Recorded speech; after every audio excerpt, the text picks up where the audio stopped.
Paul received that second shot, he never walked again. He never made any movement. Any movement he made was involuntary, and it was due to gravity, pulling his body down to the ground. When you sustain an injury to your brain like that, that ceases all movement. In your expert opinion, did you see any support or evidence in this crime scene that could support that the injuries suffered by Paul were in any manner a suicide or self-inflicted? I don't see the possibility, knowing that it's not a contact shotgun wound, and I'm fairly strong, and I'm bigger than Paul was, and I don't know of any way you could hold that shotgun out and shoot yourself in that direction at that angle and put that biological material on top of that door like that.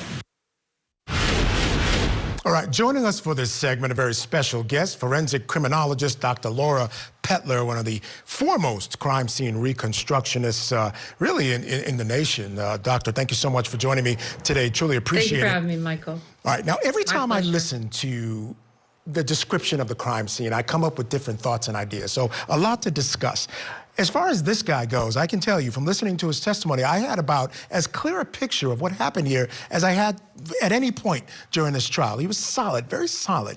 I want to start with this. What's clear to me is Paul was in the feed room, it sounds like, and he was ambushed, right? He's in the feed room. Suddenly somebody shows up with a gun. He is shot with his arms down, takes a couple of steps towards the door, and then the person who shoots him, the second shot, and he only had 2 shots, took his head off at the end of the day and put the gun at an angle that clearly it was designed to do that. It wasn't a mistake. So talk to me about that. First of all, do you agree with me that that's what happened here, and what do you make of it?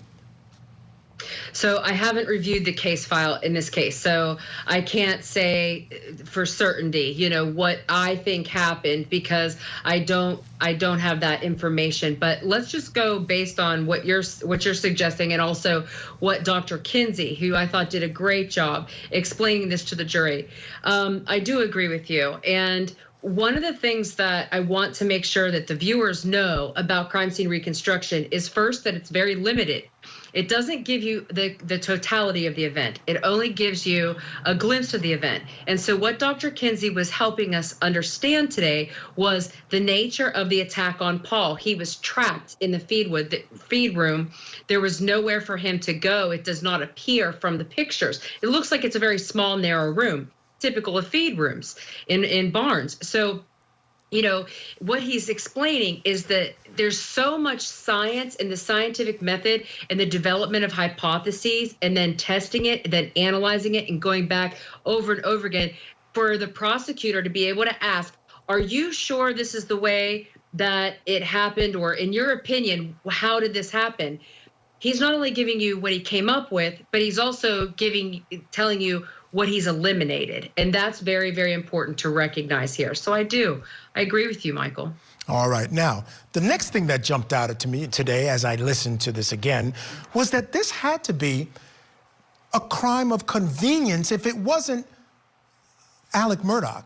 Because if you're going to tell me that somebody came to the property to kill them, right, or kill Paul and then end up having to kill Maggie or whatever way it went down, they used guns that were clearly on the property. We know that from sort of the different things that we've seen in the evidence. If I'm going to a property to kill a guy and that's my purpose, I'm bringing my gun with me. But this person came and decided they were going to use his gun. So that to me tells me something about the crime, doesn't it? Oh, absolutely. Absolutely. And I think I tweeted earlier, or at least I thought I did. I at least thought about it, that, you know, Alec Murdaugh might have been better in this situation. If he did kill his wife and his son, he might have been better to stage an ambush like he's allegedly staged, right? But he's the lone survivor, where I was here. I'm on the video. I was here, but they grabbed our firearms. They attacked us like it was going to be a physical attack, and then used our firearms against us. And I returned fire. There explains the GSR. It explains the blood, so on and so forth. And so I've seen that many, many, many times in throughout my career, and we've reconstructed many, many shootings like this over my career. So Yeah, I think that the firearms in a power-based murder, which is potentially what he's arguing here, the offenders normally bring the weapon to the scene and take the weapon from the scene. In anger-based murders, a lot of times they'll use weapons of opportunity, or what you're talking about, like a convenience-related type homicide.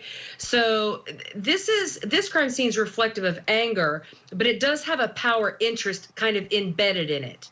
So you almost have a dual kind of an idea going on here with the reflection of the personality of the offender here. It all meets the offender's needs: the time, location, the date, the darkness, the kennel, the feed room, the firearms, all of it meets the needs of the offender. All right, now just picking up on what you said, he could sort of use this ambush, and you use the word they.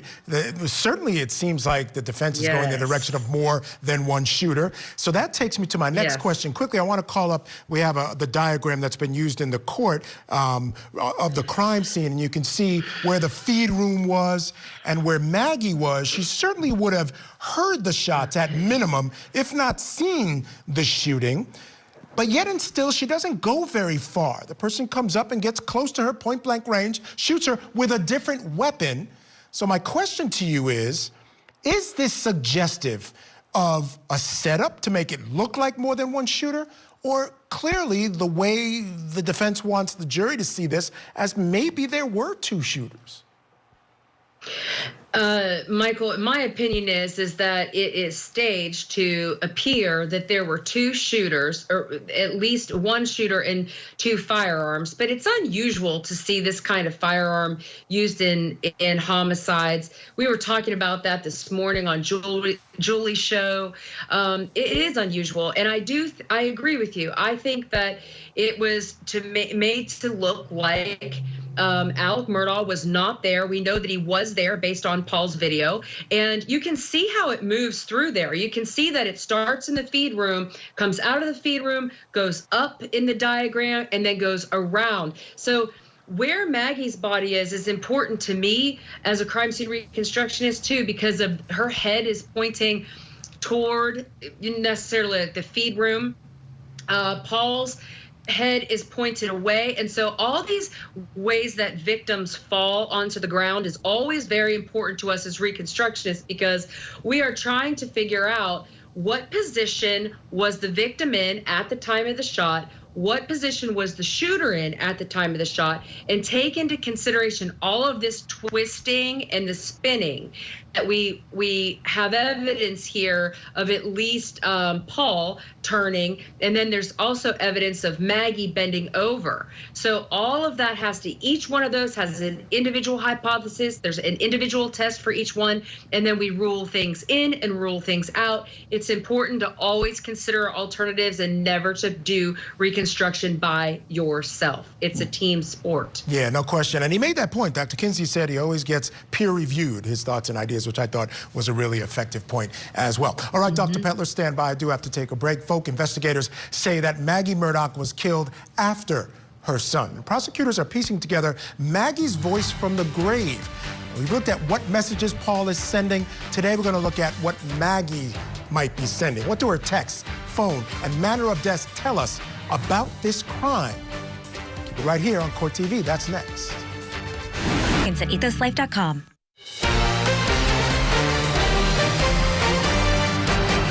Welcome back to Court TV Live. I'm Michael Ayala. It is day 16, and the prosecution is very close to completing piecing together the story of Maggie and Paul Murdaugh's cold-blooded and brutal killings on June 7th of 2021.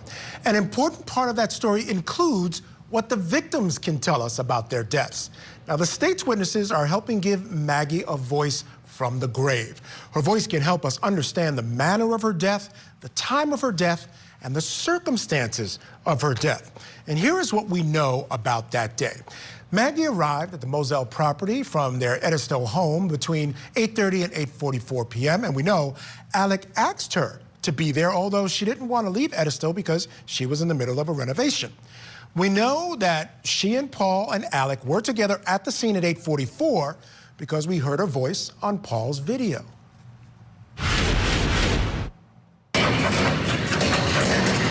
Get back. Get back.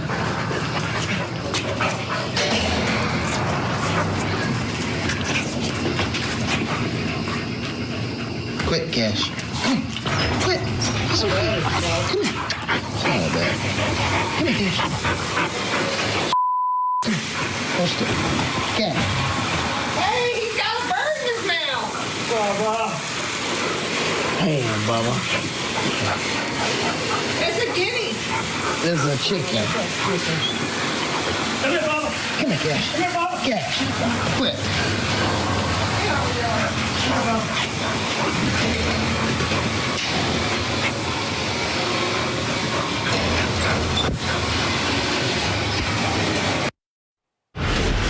I think 5 or 6 witnesses have testified that's her voice on that tape. And a look at Maggie's text messages also help us get a glimpse of her final day. That's 3:55 in the afternoon, correct? Yes, sir. Of June 7th, correct? Yes, sir. That's in the afternoon. You subtract 4. All right. Read that text, please. It says, TY, I'm waiting at doctor. Alex wants me to come home. Alex, what? Wants me to come home. We had another conversation on the phone where she told me, she said, Alex wants me to come home. And she kind of sounded like she didn't want to come home. Because she really liked being at Edison. And they had a lot of work that was going on, and she was trying to make sure everything was ready for the 4th of July gathering that she was planning.